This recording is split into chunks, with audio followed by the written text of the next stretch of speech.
Hi friends, you're tuned in to Legal Means Business, a podcast by Leeway. We're joined by some amazing guests who help us identify how to take your legal function and career to the next level.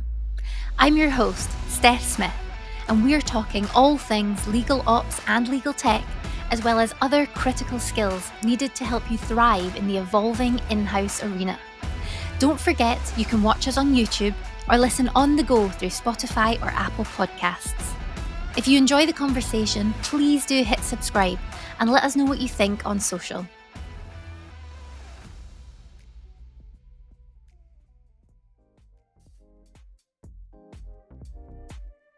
So I define entrepreneurship essentially as the sweet spot between being an employee and an entrepreneur.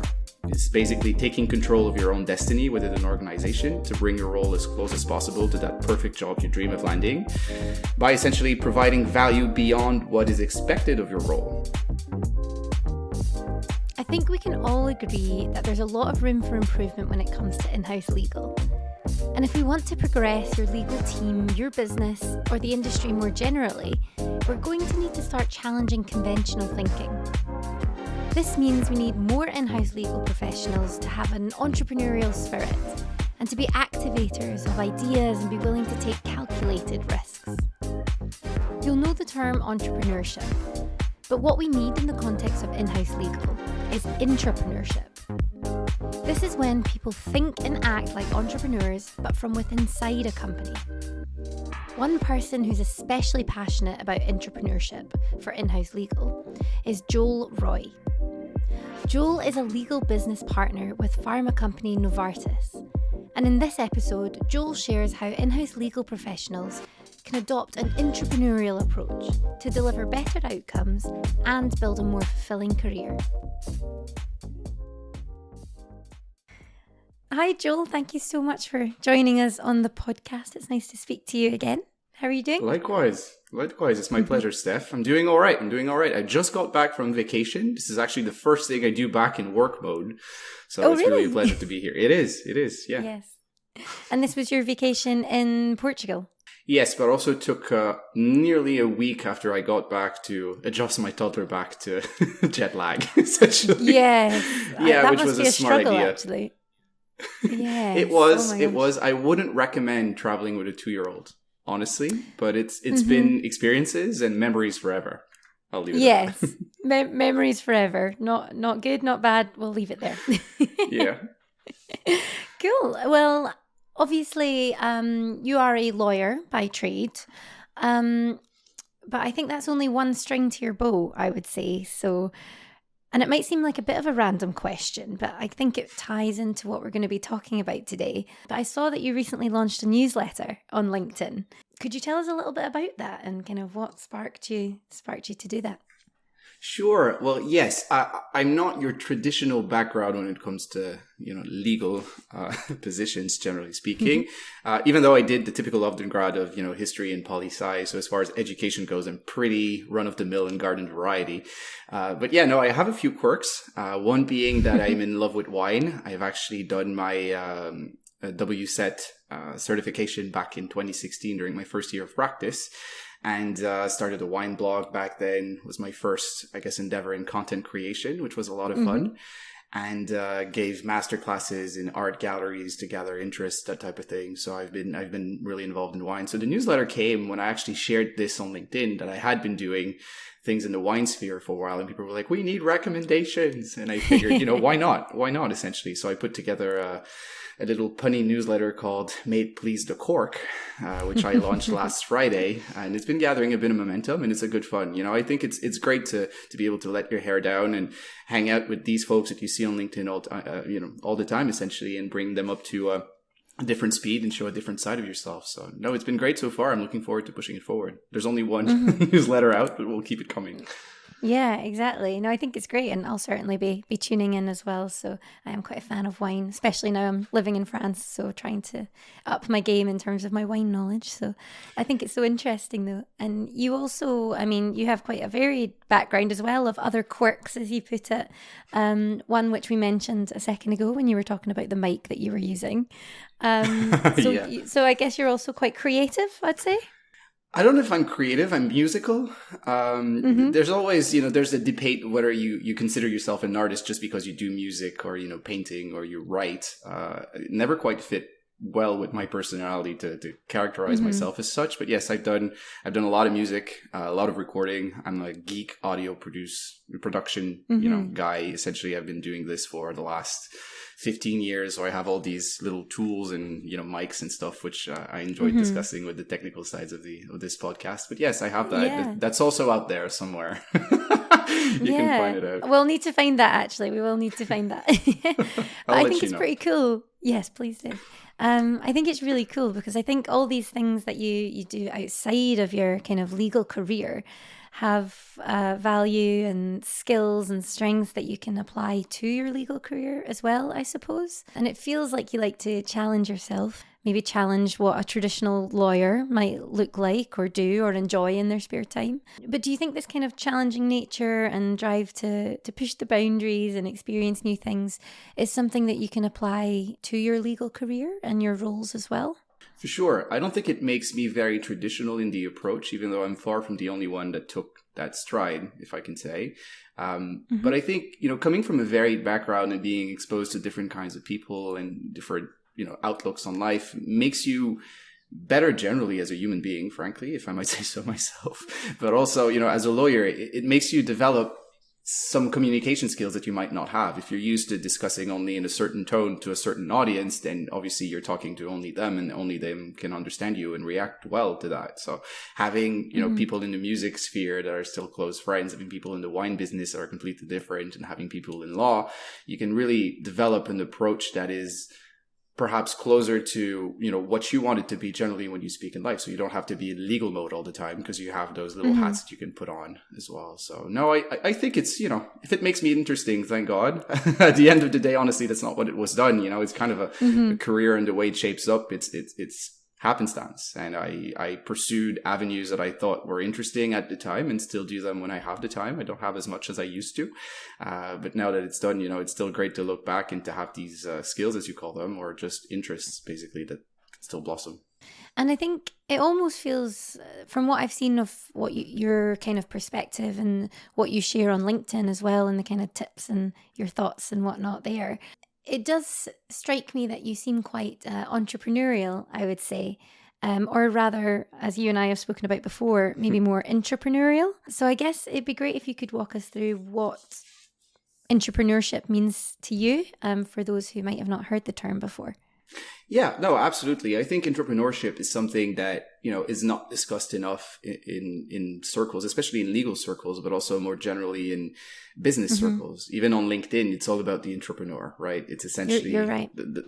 That's what we aspire to, and those are the people we admire, and we see those founders and they're amazing. And frankly, they are. There's a risk element that you don't see in entrepreneurship, and to have that fire burning might push you further, which might explain why you have more successes in typical entrepreneurial bases. But still, I think entrepreneurship is worth talking about because I think it's a fundamental way to pursue your career and actually to make you the best employee you can be and to make you the best professional you can be, which in legal, can happen in house folks such as myself. That's actually how we come about. So I define entrepreneurship essentially as the sweet spot between being an employee and an entrepreneur.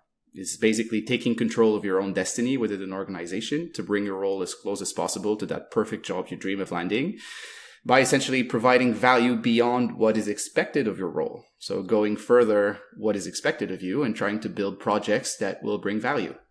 That's really all there is to it. It's also, I think, a thing that perhaps more importantly, it breaks the false association between career passivity and being an employee.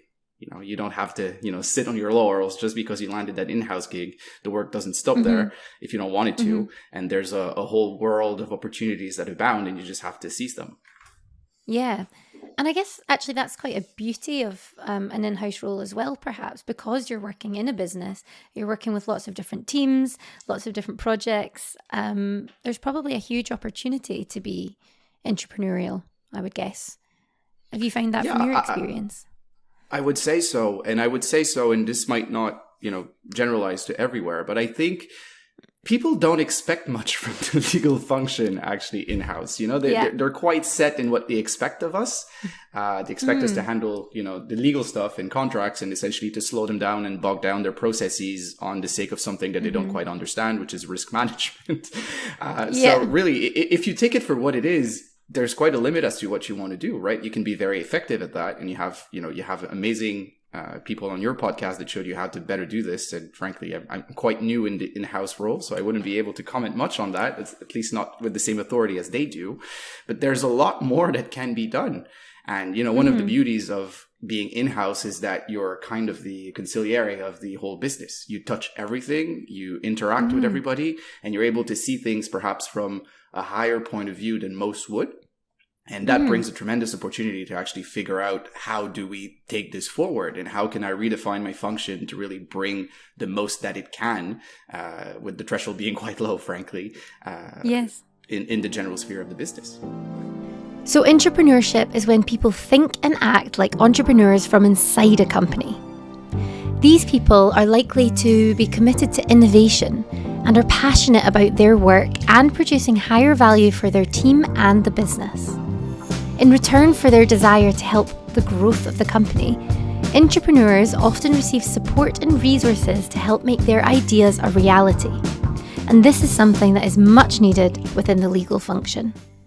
I completely agree. I think, and I've spoken about this before with other in-house lawyers and legal professionals, it really feels like the legal team is and can be quite underutilized, generally speaking. As you say, kind of having those blinkers on the narrow focus of what legal traditionally encompassed, whereas now the options, especially in the context of intrapreneurship, are, well, I guess they're unknown, but they're limitless almost, I suppose, in what you can get involved with, which is pretty exciting.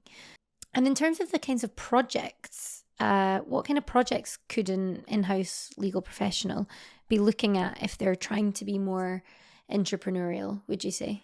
Yeah, well, I figured this when I started. I actually had, speaking for myself, and then we can generalize as to what this normally entails, because I've given some thought about this and can now, break it down to its main parts. But for me, it really happened. I had an interest in legal operations. I had been involved in some legal ops projects, working as a fractional general counsel before I joined Novartis as an in-house counsel, where, the point was all about, I was selling a subscription service, so essentially unlimited access to me, but building systems to replace me was actually the most profitable and frankly, the most interesting part of the job, because I could really, take a step back and make it happen on a scaling level that I didn't think was possible. And legal ops really allowed that. So when I joined Novartis, I had the same interest and a little bit of experience just to make me sort of worthwhile to exploit on legal ops basis. But we had no legal ops function at the country level. So, talking to a few people, I decided to take on small legal ops projects and to push them forward essentially as a self-starter, which is really what you need to do to get entrepreneurial. And we'll talk of that. And I was able to build a little cross-functional team to assist me, which led to, interesting results, if I can say so myself. So essentially breaking this down, the kind of projects have five, maybe six, essentially main components that you can look at. The first one is really to determine what your core skills are, and which ones are currently underutilized in your day to day. So if you're really good at contracts, and that's awesome, be good at contracts, but it's perhaps what you're doing already. So you might want to look at, on the periphery of what you're doing and try to figure out, what could I do? What could I leverage essentially as far as skills are concerned? And which ones are actually interesting to you. Then you can study the business. And I think that's so important because, ideation actually becomes before execution, and executing super well a bad idea is probably not what you want to do. So to really study the business and identify projects and opportunities that actually exist, that are out there, and that could benefit from those same skills that you actually want to enable the business to profit from. So these have to be inspiring enough to you also, because there's a lot of hard work ahead, and you'll be doing this on top of what you're already doing in your day-to-day. So you better be inspired, but really knowing the business and figuring out where it's going, and to sort of have this entrepreneurial, because that's really all it is, this entrepreneurial mindset to really maximize what you're doing, will take you places, essentially. The third step would be to lobby and negotiate internally, which is the thing that will take you the most time and will be the most difficult and might actually kill most of your projects. But it's the one that you don't see coming when you start doing this, because you have to get resources to get the project going. This is difficult usually because everybody's strapped for time, and you tend to be very busy as an in-house counsel. Even though you're underutilized, it doesn't mean that you're sitting at home, eating cookies. You're probably doing a lot of work.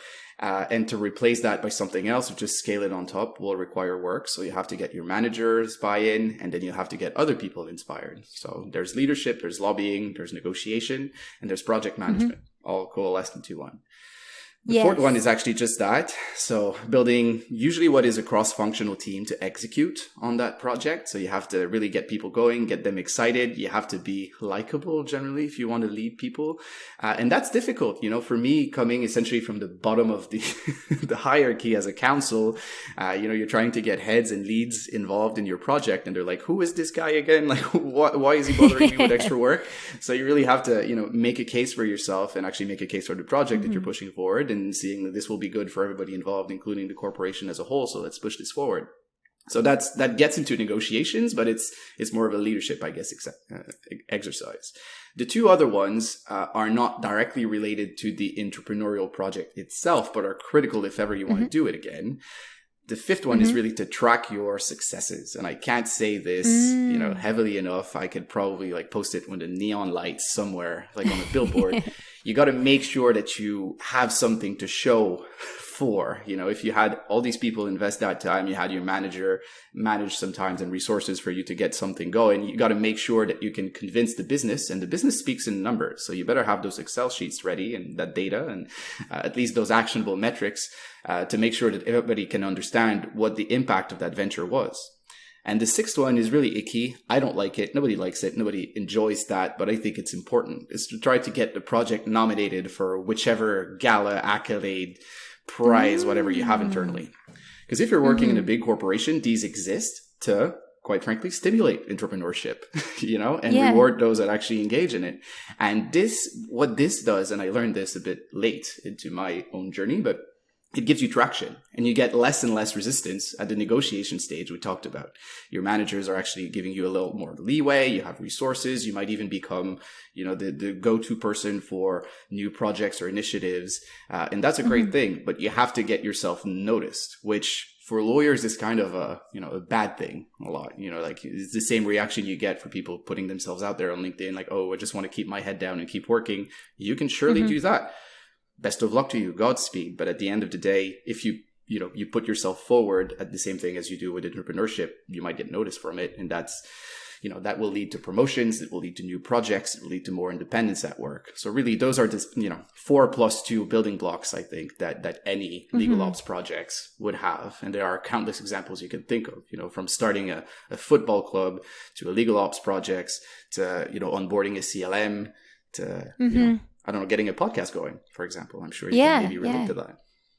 Yeah, for sure. I think they're super great steps. And as you say, especially in the context of legal ops, there's a lot of they are projects, they are change management things that you need to consider. And there's such room for, progression and innovation and entrepreneurship, I suppose, in that space, which is really exciting. And well, legal ops, I find, if I might just interrupt you for a second, I think legal ops, we're at a stage right now where we can't move away from legal ops in any way. And you can either make legal ops happen, or you can have legal ops happen to you.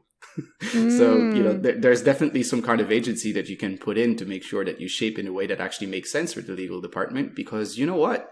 Legal ops might actually not be owned or be led by the legal function. That can and does happen. I'm not saying whether that's a good or a bad thing. It depends on so many factors, but to get involved in seeing, we're those that actually have, our neck deep into the work, and we can say that the efficiencies would be better gotten from, focusing on X, Y, and Z. That will take you places. And this will actually make you reflect better than you would if you were just to be, kept in check by an outside legal ops function that was created and owned, say, by, even the devils at finance. It's maybe not something you want to do. And I love those finance folks. I meant this in jest, just because this is recorded and will live on forever. It's okay. I think we like a bit of sarcasm on the podcast, so hopefully everyone Fair can enough. appreciate Hopefully. and understand that. And the point you made about kind of trying to find those accolades, or letting this fantastic project that you've worked on stand on a stool and shout about it. I think that's really important, and often something we generally shy away from. But as you said, if you've kind of had this internal publicity, I suppose, it'll reduce the friction for future projects that you work on. But I think as well, it kind of rebrands the legal department a little bit. If you're driving that from within the legal team, I think the wider business will, they'll look at you and think, oh wow, there's more to legal than, as you say, just risk management or that sort of thing. And so do you think it's an opportunity to kind of position the legal function in a fresh light as well? Absolutely. And one thing I would say, at least from my own experiences, is that, the ripple effect is huge. When you have something that actually works from an entrepreneurial basis, everybody that touched it looks good. And that's quite a great thing, because there's no negative. Mm-hmm. Essentially, the manager that allowed it to move forward will look good. You will look good as the initiator, obviously. Your whole cross-functional team will look good, and the business will look good, because you're sufficiently agile from an entrepreneurial and also from a management prospect to allow good ideas to coalesce and to execute on them. And that's a great thing. So there's really no negative. Obviously, you can, fall flat on your face and fail, and that's kind of part of it. But at least, yes, redefine your role and not be, as I like to think, it's perhaps an image that might not speak to everybody, but I have quite an idea of the lawyer, sitting in the back office, probably sleeping in a coffin at night, or at least not being exposed directly to sunlight, holding a big stamp that says no, and just printing projects all day. It's kind of where you can kind of look at us. And frankly, this is the reaction I had when I joined Novartis. Like, oh yes, another lawyer, there we go. And to be able to fight that and redefine the relationship will also have a big impact on your day to day, not, among other things, because you will actually have the opportunity to talk about people about other projects and be part of their own entrepreneurial projects. And you'll be involved early. You won't have to kill them later. And, you had an episode recently about this, like, how do we get legal involved earlier on? Well, by showing face and making sure that you seem more involved in the business as a whole. That's surely a great tip that you can look at. So this is also one of the unintended collateral effects that you might have from entrepreneurship. Yeah, that's brilliant. Definitely. And I think you touched on, a few things there where I think it maybe will take some confidence maybe to go outside of your comfort zone and drive a project forward to kind of unleash this entrepreneurialism. What kind of strengths and skills do you think people could work on to become a better legal entrepreneur? Yeah, well, you mentioned confidence. I think that's a great one. It might be pure recklessness sometimes, but at least, if you're an employee, you're not that reckless. But I guess the first thing I want to say is that pretty much all the skills and strengths of a good entrepreneur would do well for an entrepreneur. So they're all applicable. You can Google them. There's plenty of material out there to see if you're a good entrepreneur or not. But I think the two discerning factors you might have, which you would not find in a typical entrepreneurial journey, are the diplomacy and politics aspect, and also project management, which I'll get to in a second. But leadership is probably the biggest one, because the maverick entrepreneur model doesn't really work internally. And that's a big thing. No person is an island within a company. And if you try to, do something against the will of your direct supervisor, of the business as a whole, and you try to push something forward, odds are first of all, you'll fail. And second of all, even if you do succeed, you probably won't succeed with the same kind of effects that you actually intended in the first place. You won't get goodwill, you'll get badwill out of it. So that's not really great. But you have to convince people, and that comes with leadership and communication, to let you do what you want to do first and to help you out when needed. Yeah. And this might also involve a bit of political maneuvering, because you need to know who to talk to and how to get the support and not commit one of the, cardinal sins of in-house practice, which is to go over your boss and things like this. Like you got to make sure that you tread lightly, but at the same time, you will need, things like resilience, perseverance, resourcefulness, because there will be naysayers. There will be people saying, you should go read a good book instead of doing this nonsense, or, we have a lot of work already. Why would we go with something else? Or I don't want to be bothered by anything else. My day job is already stressful enough. You'll face those. And these will be, I think, the hardest moments from your projects that, before you even get started, actually, which is kind of reassuring in a way, because once you do get going, your odds of success are higher if you've made it this far. True. But that will be tough, right? So I think that's there. And also the ideation part is actually just as important. So you got to be very curious about what the business does, what kind of environment it is, the strategic positioning it's taken, to understand the market forces at play, the main drivers of revenue. So this takes a lot, because you probably need to get out there and discuss with people in other departments, which, some in-house lawyers never do. So you got to make sure that you have those social and communication skills to, hang around people in other siloed verticals, like, legal and finance can make a good match, sales and HR can make a good match. And it's actually, once you talk with them and say, hey, what's the blocker here? Like, why doesn't this work seamlessly? What's the issue?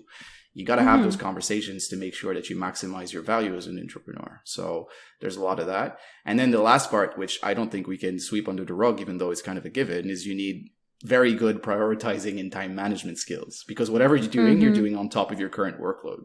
So if you can't find efficiencies and you're already very busy, odds are you'll fail. And that's a big deal, because there's nothing worse than getting people very excited about something you end up not doing. Well, there might be worse things, but it's one of the bad ones. So you really got to make sure that you can have the bandwidth and can secure it to make sure that you can push this to the finish line. So those would be, I think, the main skills you'll need. Yeah, you're right. It's quite a well-rounded individual, I would say. Well, you also learn as you go, right? Like, they're not natural, and obviously you can't tick all those boxes before you get going, but you got to keep in mind that you will face hurdles, and how will you react to them. And, planning, I think, is good, because you need to have a vision, but at the same time, you got to be agile, and you got to make sure that you can adapt to whatever's thrown at you, because organizations are living organisms, and they have their quirks and they have their perks. And sometimes, someone leaves and then someone comes back and they're not happy with whatever you were doing before. And so you got to adapt. I think that's also another one. But yes, it's like entrepreneurship generally. You got to be ready for whatever they throw at you, and they throw a lot of things. Yeah. Yeah. So there are a few useful skills that you'll want to work on if you want to become a legal entrepreneur. We've covered a good few here with Joel, so here are 5 characteristics and skills necessary to become a successful entrepreneur. 1.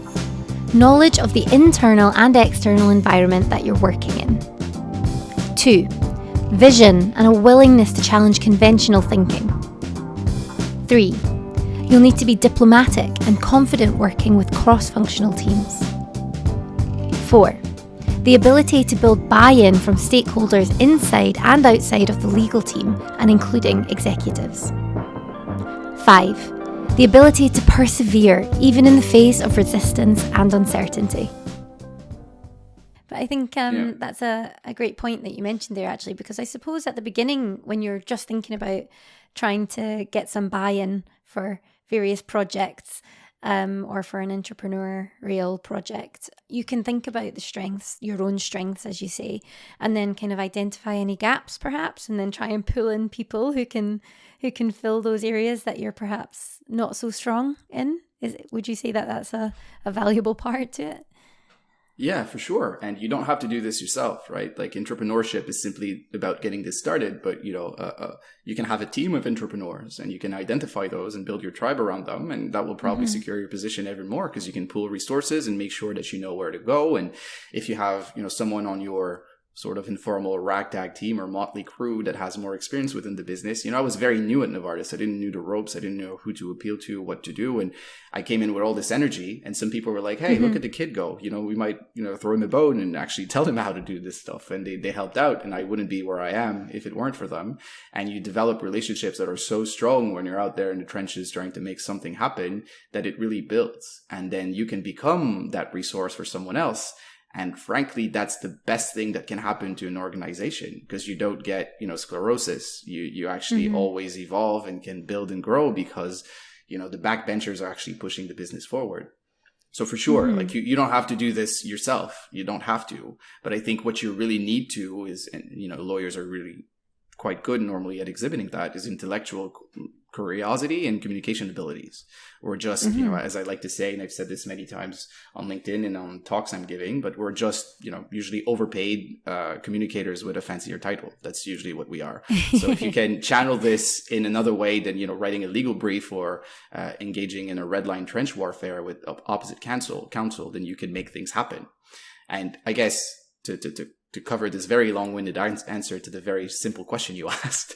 No, I love it. Thank you. The one thing I think we benefit, because entrepreneurship doesn't only apply to legal. This happens to be, what we're talking about here, because that's my background as well and kind of your focus. It's not called HR means business. But at the end of the day, legal has a very big authority normally in organizations, right? And we're not known to be the more project-driven individuals, right? Like sometimes like we're not seen as the function that will push the business forward. But we have the credibility that, we won't go over any lines. We won't put the business in jeopardy. We're also known to be, usually dependable. When people ask us stuff, we normally deliver. That kind of our ethical obligations to do that. So entrepreneurs in the legal function have this going on for them. They're not like, the merry-go-lucky, running everywhere salesperson, junior salesperson that wants to, be the next Steve Jobs and, go against all tides to make sure that they make something happen. We have the credibility already to really convince that whatever we push forward, since we don't push forward a lot of things traditionally, is probably worth investing in. So we got to channel that. That's an opportunity, actually.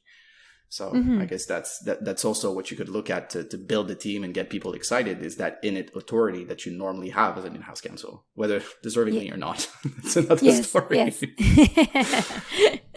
Yes. That's a great point, actually. I hadn't really thought about that, but you're right. Yeah, because I think there'll be more more credibility, as you say, and maybe interesting, unusual, an idea from the legal function. Definitely worth pursuing or thinking about. Steph, I think we should do this. Oh, really? Who pitched you for this? Legal. Wait, what? Legal what? Pitched you for this? That's usually probably how this goes. And that heightens the conversation already. Yes, exactly. But what an opportunity as well to kind of, as you were saying, there's a lot of talk about entrepreneurship, or there maybe people in the sales team are being more entrepreneurial.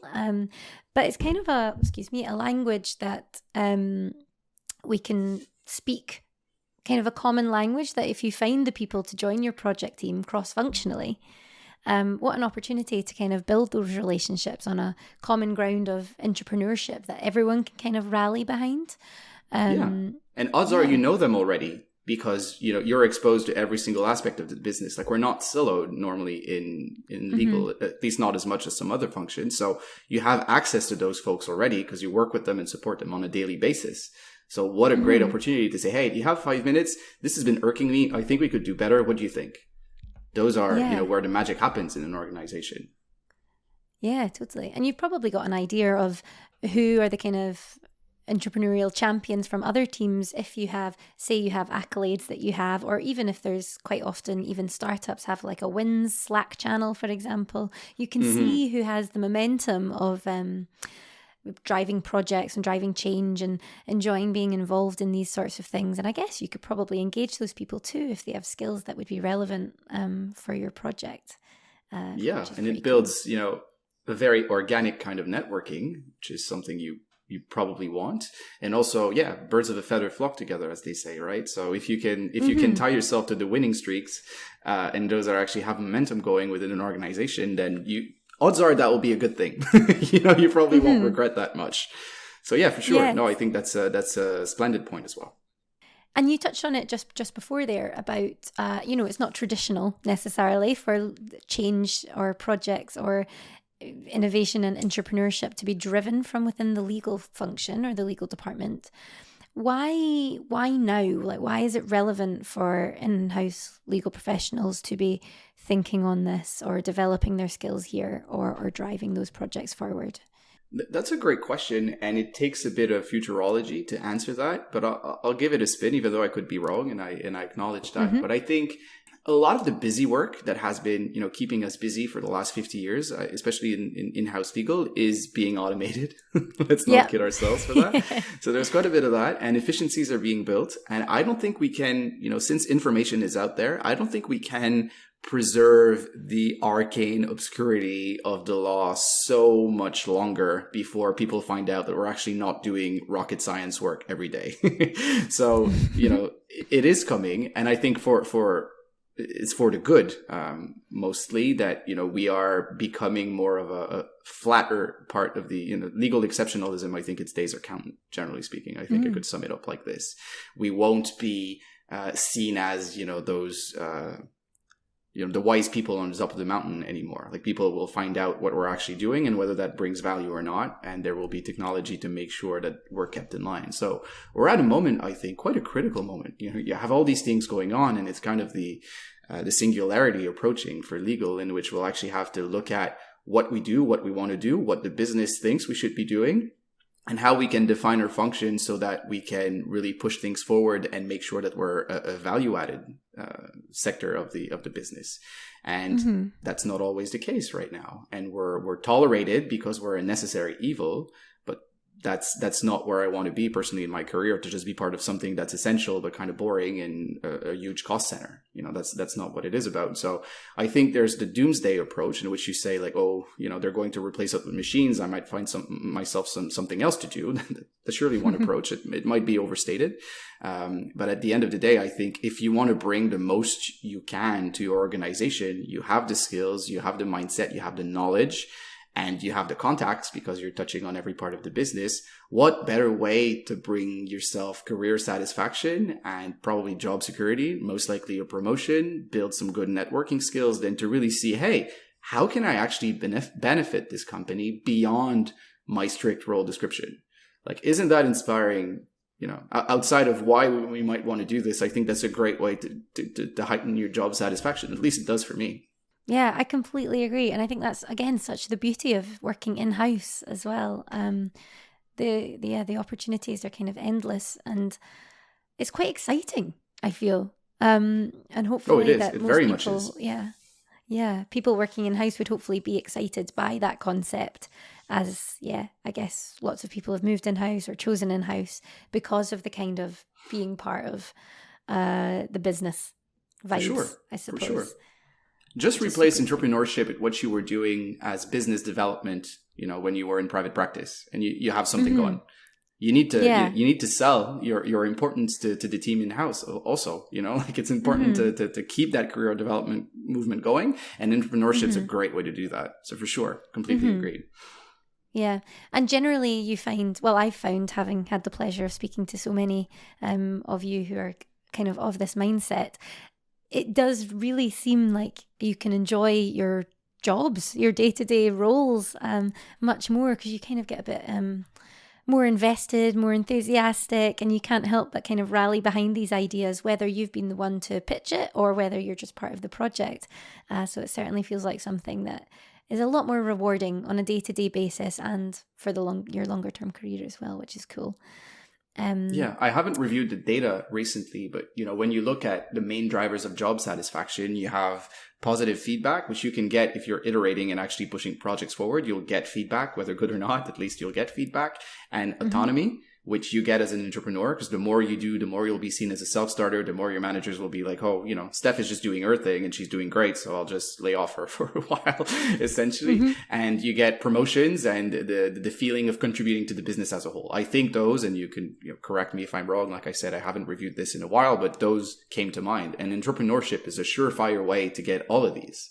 So and being in-house can be a dreadful job. It can be super enlightening. It could be, it can bring you a lot of satisfaction. It might not, depends on a lot of factors, but making sure that you realize your full potential as an employee is a great feeling. So if you choose that path, I'm preaching to the congregation here, I find, but that's a sure way to do it. I love that. Yeah, it's so motivating and exciting for sure. I suppose if people are listening and they're thinking, oh gosh, I don't actually do any of that at the moment.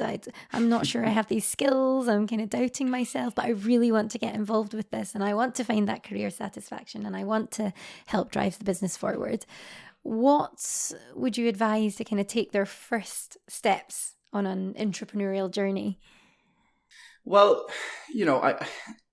the best way, I think, is to take a project you're currently part of that you find lacks direction or leadership and to just fill the vacuum.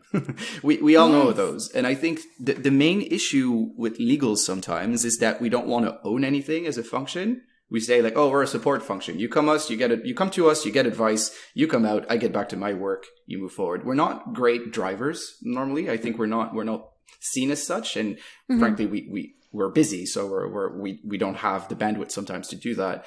But to really try to get there yourself, and this will be welcome usually that you take leadership of something, and will allow the business to see more of the real you outside of your typical lawyer hat on, in all your talent and glory. And you're less likely to face resistance if you do this because the project is already underway. So you don't have to say, hey, here's this completely new thing that will mobilize resources that you haven't budgeted for, but let's do it. So if you're pitching a 100% custom project you just came up with, especially if you're really if you're a relatively recent hire, you might face a bit of issues. But if you're just picking up something that has sort of been sitting there idle, then odds are you'll do better. And if I might say so myself, one of my first entrepreneurial ventures at Novartis was actually just like that. If I might elaborate a little bit, our global drug development team had been working with a governmental nonprofit to accelerate essentially clinical trials in Quebec. They had been making some progress, but most of the time it just died because there was a lot of the inefficiencies that came up was around contracts and nobody wanted to pick that up. So they had tried to get things going a few times via different angles, but the silos between the different stakeholders caused the kind of analysis paralysis that we described a few minutes ago, right? Like people just looking at the ball and saying someone will pick it up eventually. Since my first real entrepreneurial project involved getting Novartis to use actually one NDA, which by the way, I think is one of the most groundbreaking initiative in the legal space. I know you've spoken to Electra. I'm a huge fan. Brilliant. Every time she sends something, I send her DMs like with a lot of emojis. I think she's amazing. I was all about efficiency through standardization at that point. So I said, hey, how about we try to get we get that nonprofit that was leading the project and we get all pharma and hospital representatives together and we negotiate one standard clinical trial agreement.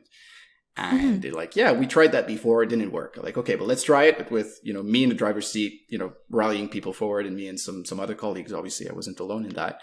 And we did. And we were able to make this happen. And, we've now accelerated clinical trial cycle time by more than 75% through this and other related initiatives. Yeah, no, it's a big deal. And it was there. People had agreed to do this. It had been, the government invested millions into that nonprofit to get this going. But yeah, people were just looking at the ball and saying, it'd be great if we could tackle contracts. So just swooping in, picking that up and making sure that you exercise the kind of leadership you need to push it forward will take you places. And this is one of the examples that I think had the most impact. And we've won prizes and awards for this. I'm actually pitching this very project to our global CEO on Friday, which is amazing. And I don't think a lot of lawyers had this benefit for entrepreneurial projects. So there you go. I think this can work. Yeah, that's absolutely incredible. And such an impact that can be felt by so many people outside of the legal department as well. Just absolutely incredible. Yeah, and the ripple effect is huge, and everybody looks good. Like I said, like who's going to? Well, the naysayers might not look good, but you got to be graceful in not saying, "Well, this person didn't believe in that could work." So you got to leave those aside. But outside of this, those that do believe and do buy in will look good. Yeah. Yeah, what a fantastic example, and congrats and good luck as well for Friday. Super stressed. But that's the way it goes. I have full faith that you'll deliver some great stuff there. So fear not.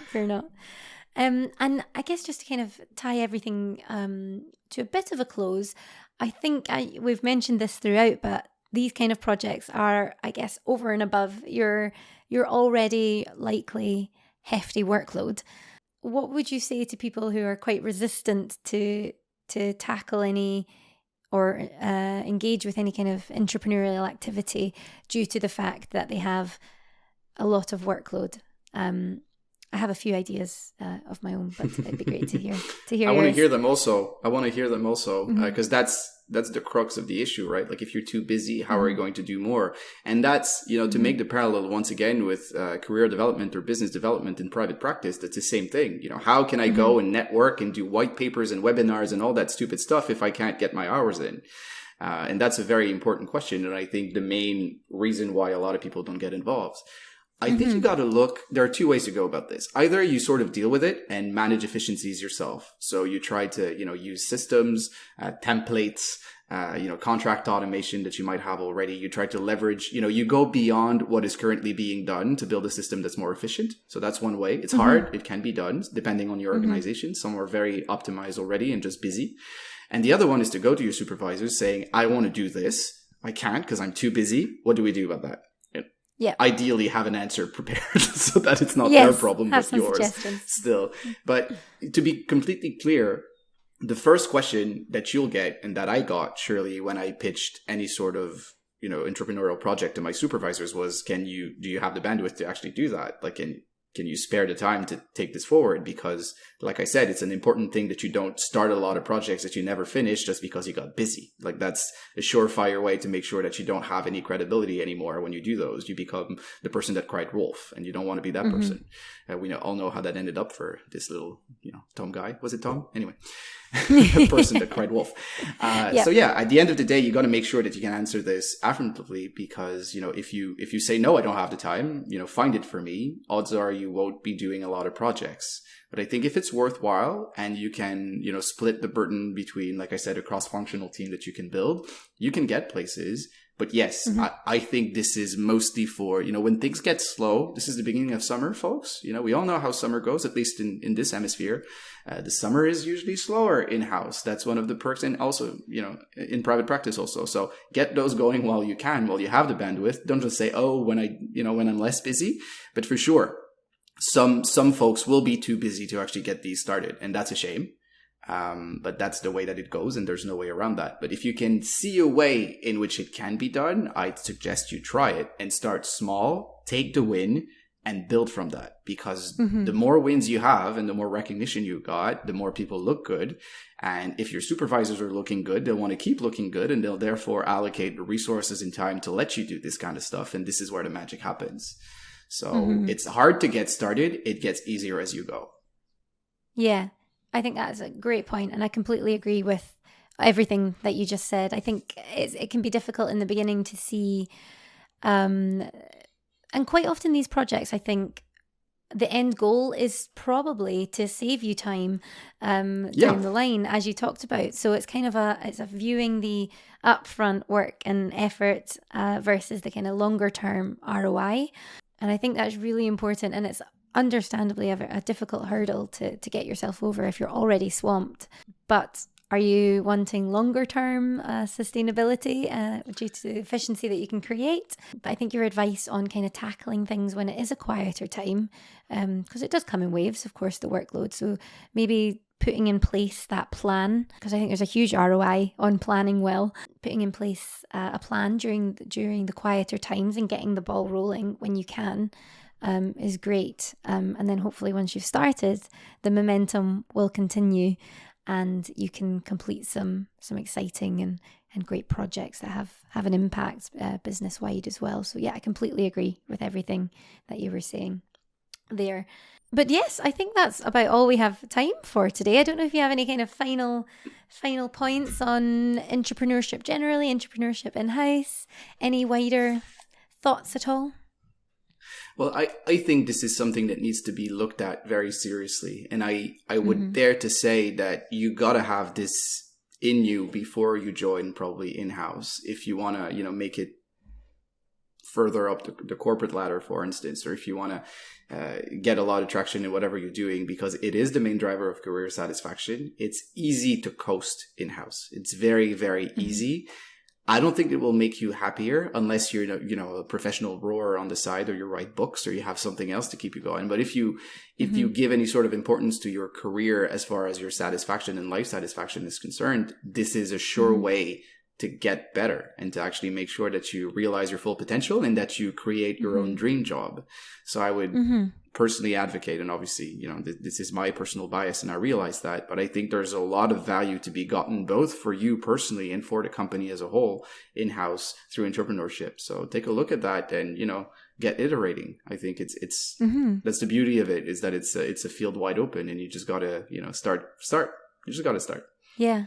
Just got to start. It's always the first step, the first and the hardest, but a very worthwhile one when you do it. But that's a great point, because I think a lot of lawyers in particular haven't necessarily always had an outlet to kind of let their other skills and passions run wild, whether it's creativity or other types of things. So I think, yeah, being entrepreneurial is such a great opportunity to do that, again, for both yourself and for the business. So yes, thank you so much for walking us through all of those steps there. I think there's a lot that people can take away from that to get started or to develop if they've already got the ball rolling. So yeah, thank you so much. I really appreciate it. And I've no doubt that people will have value from all your insights today.